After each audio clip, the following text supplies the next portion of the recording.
Captain America, God's righteous man, pretending you could live without a war. What if Ultron, in that single sentence, diagnosed a psychological flaw in Captain America that would eventually shatter the entire multiverse? Because here's the thing nobody wants to admit. Steve Rogers is incapable of finding peace, and his desperate attempt to prove otherwise in Endgame didn't give him a happy ending. It gave us Doomsday. See, Ultron is a hyper-advanced AI running probability algorithms on everything he sees. When he looked at Steve, he's not seeing a hero. He's seeing data, patterns, predictive behavior models. And the output? This man is fundamentally broken. Ultron saw the performance, the mask, the lie Steve told everyone, including himself. And here's where it gets creepy. God's righteous man isn't a compliment, it's a cage. Because righteousness needs evil to exist. A righteous man in a garden is just a guy, but a righteous man on a battlefield? That's a symbol, that's a purpose, that's an identity. Ultron understood what Steve couldn't admit. He wasn't fighting to end wars. He was fighting because without war, he didn't know who he was. Before we go further, we need to talk about the part of Age of Ultron that should have terrified everyone. Wanda Maximoff hits the Avengers with personalized nightmares. Tony sees his friends dead. Thor sees Asgard burning. Natasha relives the Red Room. But Steve? Steve sees peace. Let that sink in. He's back in the 1940s. The fight is over. There's music, laughter, a victory dance with Peggy Carter. Everything he's ever said he wanted, and it's framed as his greatest fear. Because the second the music stops, the hall goes silent, empty, and Steve is alone.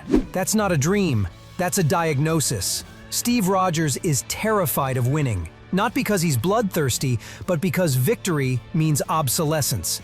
The war ending means he ends, and some part of him, buried deep, knows it. So when Ultron calls him out for pretending, he's not guessing. He's reading the source code. Let's go back, way back to 1942. We all know how the story goes. Scrawny kid from Brooklyn gets bullied, wants to serve his country, becomes a hero. Classic underdog tale. But look closer. Steve Rogers was rejected from military service 5 times. 5. Most people would take the hint. Work in a factory. Support the war effort from home. Bucky literally suggests this, and Steve refuses. Bucky, come on, there are men laying down their lives. I got no right to do any less than them. That's what you don't understand. That sounds noble, but it's also revealing a pathology. Steve Rogers cannot accept a civilian existence. The home front isn't valid to him. It's not enough. He needs the conflict to prove his worth. Dr. Erskine said the serum amplifies what's already there. It didn't make Steve a fighter. It just gave an already restless spirit the body to match the hunger. Fast forward. Steve wakes up 70 years later. Should be traumatic, right? He missed everything. But watch his face in the Avengers. When Fury briefs him on the Tesseract threat, before Fury mentions the mission, Steve looked uninterested and emotionally withdrawn. But the moment Fury presents a threat he recognizes, Steve instantly straightens up. He stops looking like a lost man out of time and immediately locks in like a soldier receiving orders. He went into the ice mid-battle. He woke up to another one. He never had to learn how to stop.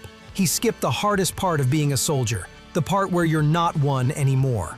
Winter Soldier opens with Steve jogging around the Washington Monument. He meets Sam Wilson. They talk about adjusting to civilian life. And Steve admitted to something that should have been a red flag. It's your bed, right? What's that? Your bed is too soft. You know who says that? Soldiers. This is a classic symptom of a soldier who cannot re-assimilate. People who've been in fight or flight mode so long that safety feels wrong. But here's the kicker. He's not trying to fix it. He's accepted it. And then, oh, this is beautiful. He proceeds to dismantle the entire infrastructure of global peacekeeping. Now, yes, S.H.I.E.L.D. was infested with Hydra. Steve was morally right to burn it down. But notice how easily he transitions from respected operative to fugitive insurgent. No hesitation, no mourning for the stability he just destroyed. Because bureaucratic peacekeeping bored him. Project Insight, espionage, the gray areas Nick Fury loved. Steve hated all of it. Too complicated, too slow, not enough punching. So he traded the complex peace of the modern world for the simple clarity of open warfare. He didn't just stop Hydra, he reset the board, cleared away the structures that were managing conflict diplomatically, and forced the world back into chaos, where he's comfortable. Civil War is where Ultron's prophecy gets loud. The Sokovia Accords weren't perfect, but they were an attempt at structured peace. A framework where superheroes operate under oversight, where there are rules, boundaries, rest days.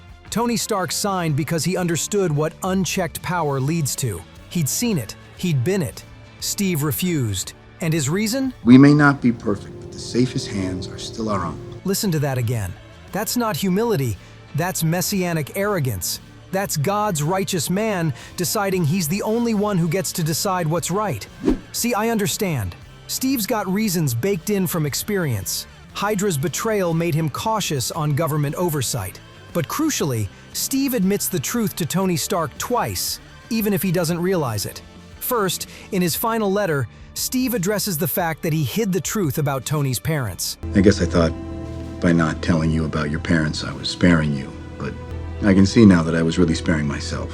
That is the first crack in the mask. Steve Rogers, the man of truth, admits he lived a lie for 2 years, not to protect Tony, but to protect his own conscience. It proves Ultron's point. Steve tells himself he's doing the righteous thing, but often he's just doing what keeps his own world from falling apart. But the second admission is even more revealing. Earlier, when the team argues about the Accords, Steve says, If we sign this, we surrender our right to choose. to many, that sounds like a defense of liberty. But look closer. He was talking about surrendering autonomy. What he couldn't surrender was the shield, the role, the right to act. Signing the Accords wouldn't have made him weak. It would have made him unnecessary. It would have meant days, maybe years, where a committee tells him, no, not today. And Steve Rogers cannot psychologically survive in a world where he's told to stand down. So he chose. He chose being a fugitive over being benched. He tore the Avengers apart. He left Earth's mightiest defenders fractured and scattered. And when Thanos came 2 years later, our heroes were too broken to stop him. Ultron called it. Steve's need to stay in the fight actively endangered the world he claimed to protect. Let's talk about Avengers Infinity War. Thanos was coming. Vision had the Mind Stone in his head. The solution was horrifyingly simple. Destroy the stone, costing Vision his life, save half the universe. And Steve Rogers says, We don't trade lives, Vision. Captain, 70 years ago, you laid down your life to save how many millions of people? Tell me, why is this any different? it's one of his most iconic lines. It sounds so heroic, so pure, so righteous. It's also the worst strategic decision in the history of warfare. Iconic? Absolutely. And in Steve's defense, it's pure him, treating Vision like family, not a pawn, echoing how he risked it all for Bucky. But Ultron's ghost whispers the truth, because Steve's absolutist morality isn't about protecting Vision. It's about protecting Steve's self-image. He wants to win the right way. He wants to save everyone. He wants the universe to bend to his moral code. But reality doesn't work like that. So instead of trading one life early, Steve fought a ground war he couldn't win. He held the line, punched the aliens, and played the soldier perfectly. But the war required a general who could make the hard call, not a righteous man who refused to dirty his hands with a necessary sacrifice. In doing so, delayed the inevitable and watched Thanos take the stone out of Vision anyway. And then, half the universe was gone. Ultron was right. Steve's righteousness is a liability. It prioritizes his clean conscience over messy survival. He'd rather lose nobly than win ugly. And billions paid the price. This is gonna work, Steve. I know it is. Because I don't know what I'm gonna do if it doesn't. Endgame gave Steve Rogers everything he said he wanted. Goes back to 1949, lives a quiet life with Peggy Carter, gets his dance, grows old. Roll credits. Happy ending, right? Let me ask you something. What does Steve Rogers do for 80 years? Because by traveling back to 1949 to live a life with Peggy Carter, he did not solve his psychological dependence on conflict. He merely chose to hide from it in a timeline where he knew the outcome. To live a peaceful life from 1949 to 2023, Steve had to ignore everything. He had to sit on his hands while Hydra infiltrated S.H.I.E.L.D. He doesn't save Bucky Barnes from decades of programming and imprisonment. He didn't stop the super soldier experiments that happened to Isaiah Bradley and his comrades. He had to sit out other notable events that happened between 1949 and 2023. But come on, that clashes with the Steve we know. Remember what he told Tony in Civil War? If I see a situation pointed south, I can't ignore it. Sometimes I wish I could. No, you don't. That was his defining trait, his North Star, and he ignored everything for 80 years. That's not peace. That's betrayal of everything he claimed to be. That's God's righteous man choosing willful blindness because the alternative, admitting he couldn't stop, was too painful. Ultron nailed it. Pretending you could live without a war. Steve didn't live without war. He lived alongside it while pretending not to see it. He spent 8 decades suppressing every instinct, every value, every fiber of who he was. That's not a happy ending. That's a psychological nightmare. But it gets worse, because in the MCU, you can't just insert yourself into a timeline that isn't yours, not without consequences. Doctor Strange established this. The Ancient One warned about it. Loki, Multiverse of Madness, Quantumania, they all hammer the same point. Reality is fragile. When a being from one universe leaves a prolonged footprint in another, it causes an incursion. 2 realities collide. Both are destroyed. By inserting himself into a past that did not belong to him, Steve Rogers acted with the same righteous arrogance that led to the Infinity War defeat. He believed he deserved this. He believed the rules of time did not apply to his desire for a happy ending. He pretended that he could just slip back into the stream of time without causing ripples. But as the multiverse theory suggests, you cannot have a Captain America in the 1950s without changing the world. If he intervened to save Bucky or stop Hydra, he created a branched timeline. If he didn't intervene, he destroyed his own soul. There is no version of this story where he wins. The peace was a lie. Steve thought he deserved the dance. He thought the universe owed him. Classic righteous man thinking. I saved the world, so I get my reward. But the universe doesn't run on karma. It runs on physics, and the physics just broke. And as we approach Avengers Doomsday, it becomes clear that this specific act of pretending, this selfish distortion of time for the sake of a quiet life, was the pebble that started the avalanche. Avengers Doomsday isn't about a new villain. It's about Steve Rogers' retirement coming due. The incursion isn't Kang's fault. It's not Doom's master plan. It's Steve. Ultron warned him that he couldn't live without a war. Steve tried to defy this nature, and in doing so, the universe corrected the anomaly by generating a conflict so massive it requires every hero from every timeline to fix. The war followed him because it is part of his atomic structure. His peaceful life was a temporal anomaly, a wound in causality.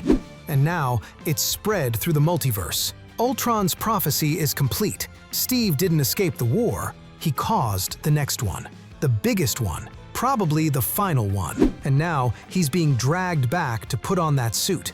Not as the bright-eyed hero from 1942, not as the weary veteran from 2023, but as a man who realizes his heaven was a trap. Ultron saw him. A machine, alive for 72 hours, saw what Steve Rogers couldn't admit for a century. Some men are built for war, and when they try to be anything else, the universe corrects the error. Here's the tragedy of Steve Rogers. He wasn't a bad man. He wasn't even wrong most of the time, but he was rigid. His righteousness was a cage he built for himself, and he couldn't see the bars. Ultron wasn't the villain of Age of Ultron. He was the mirror. He showed us what we didn't want to see, that Captain America's greatest flaw wasn't his strength or his stubbornness. It was his inability to stop being Captain America. Steve Rogers wanted peace. He fought for it. He died for it. He time-traveled for it. But he could never accept it, because peace meant silence, and silence meant the end of purpose, and the end of purpose meant confronting the terrifying question: who is Steve Rogers when there's no one left to save? I guess we'll never know. he never found out. And now, the entire multiverse is living in the war he couldn't escape. So here's my question for you. Was Endgame really a happy ending? Or was it the moment Steve Rogers doomed the multiverse? Or maybe you see Cap's action as unbreakable heroism, not a flaw. Drop your counters in the comments. Evidence from the films, quotes I twisted, whatever. And if this changed how you see the MCU, if you're sitting there rethinking everything, hit subscribe. Because we're just getting started peeling back the layers of the MCU. Ultron was right. And that might be the scariest thing Marvel ever wrote. Thanks for watching. I'll see you in the next one.